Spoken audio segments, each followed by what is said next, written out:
Alors aujourd'hui, je voulais te parler d'une phrase que j'entends tous les ans et que moi-même j'ai répétée. Et je voulais qu'on bannisse ensemble cette phrase parce qu'elle est vraiment horrible. Et cette phrase, c'est « ce n'est pas une année à ». Ce n'est pas une année à tomates, ce n'est pas une année à salade, ce n'est pas une année à courgettes, etc., etc. Et généralement, on fonctionne comme ça lorsque la récolte a été maigre ou elle a été mauvaise. Et on a comparé aux années précédentes, généralement, et le truc, c'est que cette phrase n'est pas forcément vraie. Parce que finalement, la vérité, c'est qu'on généralise. On généralise parce que on est humain et ça nous rassure de nous dire que on n'est pas les seuls à ne pas avoir, par exemple, une bonne récolte de tomates ou une bonne récolte de salade, etc., etc. Et le problème de réfléchir comme ça, c'est que finalement, on se remet jamais en cause, on cherche pas de solution, c'est comme si un peu, c'était le coup du destin. Tu vois, chaque année, c'est pas une année à ci, c'est pas une année à ça, c'est terminé, quoi. Et moi, j'en avais un peu marre de fonctionner comme ça, j'en avais marre d'avoir une récolte qui était maigre des années, et les gens me répondaient, mais c'est normal, t'as un petit jardin, etc. Et je trouvais que c'était pas une solution, c'était pas une raison valable de pas se remettre en cause et de se contenter d'une récolte maigrichonne. Et je me suis dit que non seulement de fonctionner comme ça, c'était un peu facile, et non seulement ça m'empêchait de chercher une solution, ça m'empêchait de m'améliorer. Et c'est pour ça que j'ai cherché une nouvelle façon de concevoir mon jardin, que j'ai testé cette année, que je voudrais te faire partager dans ce podcast. Et je trouve ça super parce que finalement, je peux déjà en voir les bienfaits. Donc ça, c'est hyper bien, j'adore tester des choses et voir tout de suite le bien fondé de tout ça et me dire, j'ai eu raison, c'est un avantage certain et je pense que c'est une amélioration que je vais apporter tous les ans dans mon jardin et que je vais inciter les gens de ma famille à faire pareil parce que vraiment, j'en vois que des bienfaits. La première, alors déjà, cette technique, je l'ai appelée la création des petites parcelles. Donc c'est des petites parcelles de légumes. Avant, moi je faisais un peu la méthode traditionnelle, c'est-à-dire un rang de salade, un rang de tomates, un rang, en fait toutes mes tomates étaient alignées, toutes mes salades étaient alignées, toutes mes carottes étaient alignées, et donc j'avais une grosse parcelle dans mon jardin, et voilà comment était délimitée, voire deux éventuellement, mais en gros j'avais 2 grosses rangées de tomates, 2 grosses rangées de carottes, et 2 grosses rangées de salade pour grossir le trait, mais en gros c'était ça. Et le truc, c'est que je me suis rendu compte qu'il y avait pas mal de problématiques, c'est-à-dire que, notamment dans un petit jardin, je perdais beaucoup de place, parce que notamment au sol, tu peux pas coller par exemple tes pieds de tomates, faut pas trop les coller, mais quand même t'es incité à les coller. Finalement, je perdais pas mal de place au sol, et quand t'as 25 mètres carrés et que t'as envie d'optimiser ta parcelle, c'est un petit peu dommage de perdre cet espace-là.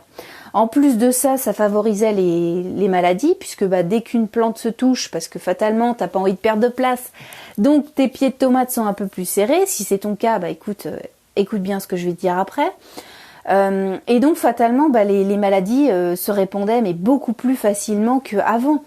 Alors donc cette année, j'ai essayé de trouver une autre solution, et donc ça passe par la création de petites parcelles, ce qui fait que j'ai disséminé un petit peu partout tous mes pieds de tomates, toutes mes parcelles de carottes, toutes mes parcelles de salade, et ce qui fait qu'aucune de ces parcelles ne se touche, aucune parcelle de la même variété, de la même famille de légumes ne se touche, ce qui fait que, elle peut bénéficier des avantages de ses voisins. C'est-à-dire qu'une tomate peut bénéficier des avantages des protections des légumes racines d'un côté et des fleurs de l'autre ou des légumes feuilles, ce qui fait que et n'est pas impactée par des légumes de sa propre famille qui vont puiser les mêmes éléments dans le sol déjà d'une et qui vont générer les mêmes maladies. Donc ça, c'est hyper intéressant. Et ça veut dire que je multiplie davantage mes chances de récolte. Donc ça, c'est hyper intéressant. Et ce qui fait que d'une même variété, parfois, à 2 mètres d'écart, je peux être surprise de me dire, tiens, telle variété a très bien donné sur telle petite parcelle. Par contre, à même pas 2 mètres, même pas 1 mètre, des fois, tu dis, non, là, ça a rien donné.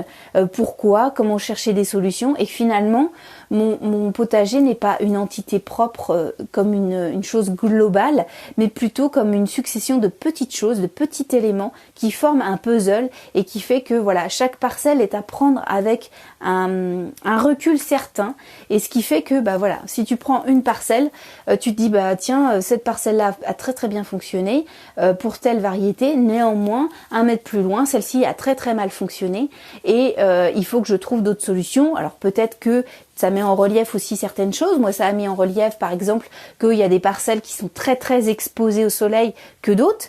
Ce qui fait que, par exemple, des variétés comme les salades, eh bien, sont très très vite à court d'eau sur telle ou telle rangée de telle ou telle parcelle. Donc ça peut être très intéressant pour toi. En tout cas, ça l'est pour moi. Donc ça, c'est le premier avantage. Multiplication de chances de récolte. Deuxième avantage, la rotation est simplifiée puisque le plan est déjà affiché dans ma tête. D'ailleurs, je pourrais même te le faire partager. En tous les cas, voilà, la rotation est simplifiée. Il n'y a pas à se dire, voilà, à la louche, ça devait s'arrêter là. Non, les parcelles sont bien délimitées, sont bien structurées, et donc il n'y a pas d'équivoque. C'est la même longueur et la même largeur de parcelle pour toutes les parcelles. Que ça soit une carotte, que ça soit une tomate, que ça soit une salade, c'est la même taille de parcelle pour tous. Et donc à partir de là, je peux faire ma rotation de manière beaucoup plus simple. Alors que des fois, en faisant des rangées, je me disais mince, j'ai 12 pieds de tomates. L'année prochaine sur cette parcelle-là, il faudra que je mette autant de salades. Et sauf que moi je suis une plus grosse consommatrice de tomates que de salades, donc forcément il y avait un déséquilibre dans mon jardin et la rotation était plus difficile à établir. En troisième point, l'intérêt aussi, c'est que la récolte est simplifiée. Parce que quand tu as un enchevêtrement de pieds et de branches de tomates, parce que les plants grossissent et s'imbriquent, là j'ai beaucoup moins de problèmes puisque je peux faire le tour entier de mes pieds de tomates. J'ai pas du tout de problème de récolte, je galère beaucoup moins, donc ça c'est hyper intéressant. Qui plus est, moi je laisse les gourmands, donc ça veut dire beaucoup plus de branchage que quelqu'un qui les enlève. Donc ça veut dire aussi beaucoup moins de galère à la récolte. En plus, mon jardin est plus en 3D puisque je le vois vraiment avec un pied de tomate d'un côté, après t'as une parcelle au sol, après t'as un pied de tomate, une parcelle un peu plus montante avec des fleurs, et donc ça te donne un peu comme des petites montagnes, comme un petit écosystème, voilà, où t'as des choses qui se passent dans le sol, t'as des choses qui se passent en l'air, et je trouve que esthétiquement c'est très très sympa, c'est plus sympa que d'avoir quelque chose d'assez rectiligne, d'assez géométrique, d'assez humain en fait finalement, d'assez très très structuré. Et donc je trouve ça hyper intéressant. Voilà ce que je voulais te partager. La seule partie compliquée dans ma méthode, c'est le plan. Et c'est la partie la plus complexe. Alors franchement, c'est pas hyper compliqué. Et c'est pour ça que je te propose, si tu t'abonnes à ma mailing list, je peux te donner le plan de mon potager de cette année pour te faire une idée et te rendre compte de ce que tu peux faire avec des petites parcelles, parce que c'est vraiment quelque chose d'hyper intéressant. Et en plus de cela, c'est une incitation à varier les légumes. Puisque comme tu fais pas des rangées, tu vas faire un pied de tomate. Moi j'ai mis je ne sais combien de variétés, mais quand je faisais des rangées, je faisais trois variétés de tomates par exemple. Et là, comme j'ai plein de pieds qui sont disséminés, j'ai envie de changer, tu vois, j'ai envie de faire des couleurs, j'ai envie d'avoir des tomates jaunes, j'ai envie d'avoir des tomates blanches, j'ai envie d'avoir des noires de Crimée, j'ai envie d'avoir plein de choses. Et donc c'est intéressant parce que comme ton pied il est seul, ça fait une couleur dans le paysage. Alors que quand tu as ta rangée de tomates, t'as envie, tu dis voilà, c'est rouge, c'est partout rouge. En tout cas, c'est comme ça que je fonctionnais les années précédentes.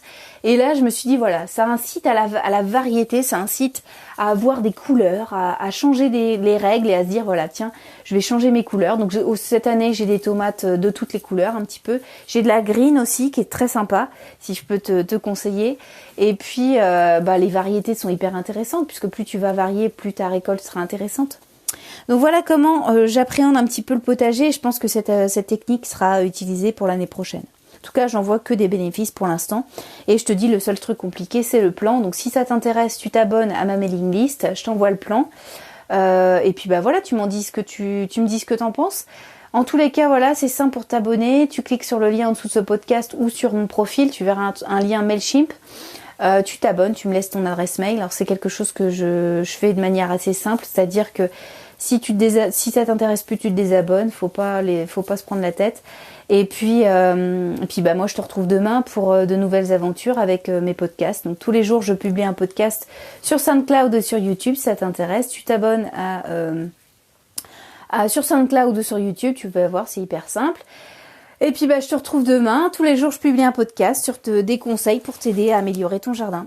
Bon allez, à demain, très belle journée, salut.